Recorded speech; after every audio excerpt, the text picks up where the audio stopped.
আসসালামু আলাইকুম ভিউয়ার্স, কেমন আছেন সবাই? আলহামদুলিল্লাহ, আমি ভালো আছি। কালকে তো শবে বরাত গেল। তো শবে বরাতের দিনে আমরা কি কি করলাম দেখে নিন। আমার শাশুড়ি আম্মা চাউলের গুঁড়া রুটি বানিয়েছে। দেখেন কি সুন্দর সুতা দিয়ে কেটে কেটে সুন্দর করে সাজিয়ে নিয়েছে।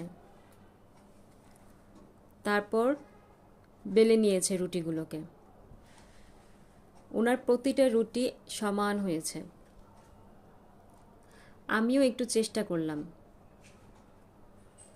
কিন্তু আমারগুলো একটা চায়না চলে গিয়েছে আর একটা পাকিস্তান।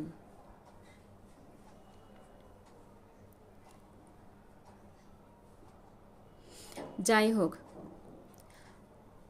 ফ্রাই প্যানে রুটিগুলো কি সুন্দর ফুলে উঠেছে।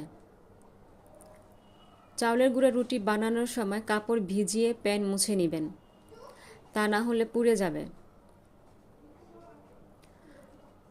আমার আব্বা দেখেন কি সুন্দর করে হাড্ডি চাবাচ্ছে।